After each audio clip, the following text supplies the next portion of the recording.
Hello बच्चों, चलिए प्रश्न को देखते हैं। तो दिया गया प्रश्न है कि यदि दो अर्ध सेलों के मध्य लवण सेतु को हटा दिया जाए तो सेल की बोलता विकल्प ए है शून्य हो जाएगी, विकल्प बी है धीमी गति से बढ़ेगी, विकल्प सी है अपरिवर्तित रहेगी, विकल्प डी है तेजी से बढ़ेगी।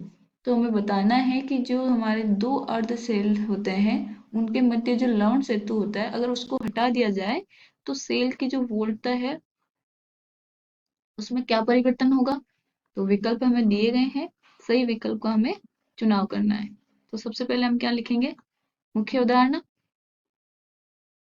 मुख्य अवधारणा। तो वो क्या हो जाएगी, विद्युत रासायनिक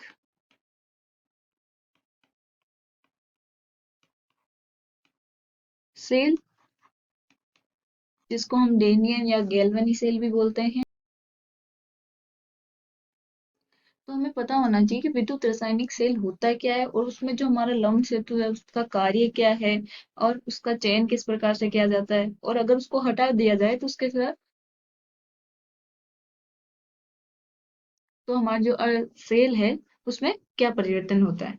ठीक है, चलिए हम देखते हैं। तो हमें क्या बोला गया है कि दो अर्ध सेलों के मध्य अगर लवण सेतु को हटा दिया जाए तो सेल की वोल्टता क्या होगी। तो लवण सेतु को क्या करना है, हटाना है। तो यहाँ पे देखिए ये जो है हमारा, ये क्या है, विद्युत रासायनिक सेल या दो अर्ध सेलों का जो कॉम्बिनेशन है वो है। तो ये क्या है, विद्युत रासायनिक सेल। ठीक है, तो ये है हमारा लवण सेतु, सॉल्ट ब्रिज, लवण सेतु। ये एनोड है, ये कैथोड है, और ये हमारा क्या है, वोल्ट मीटर।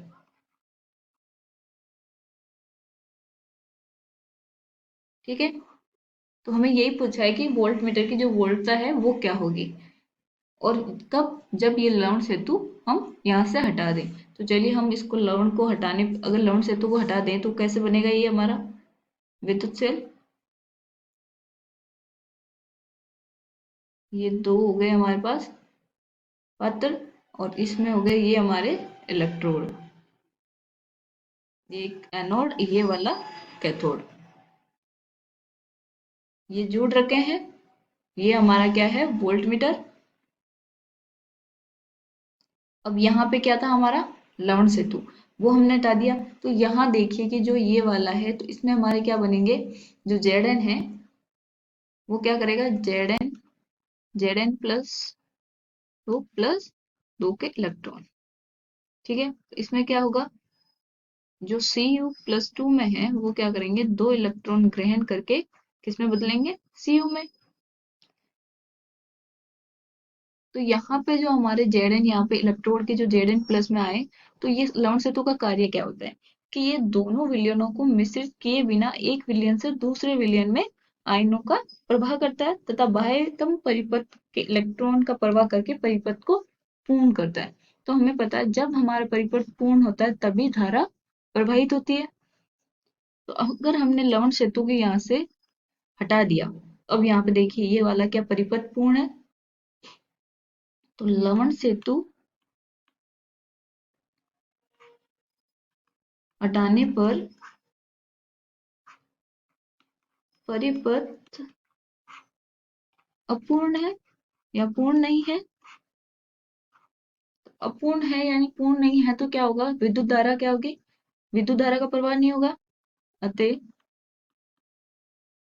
विद्युत धारा का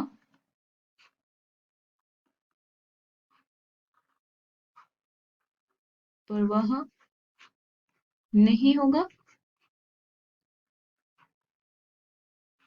अगर विद्युत धारा का प्रवाह ही नहीं हुआ तो हमारे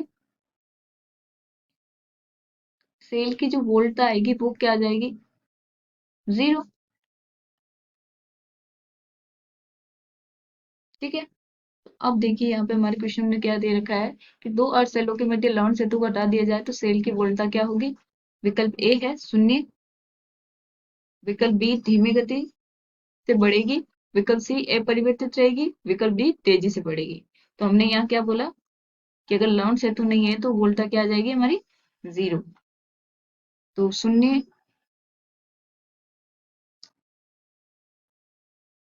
शून्य को हम क्या बोलते हैं, जीरो।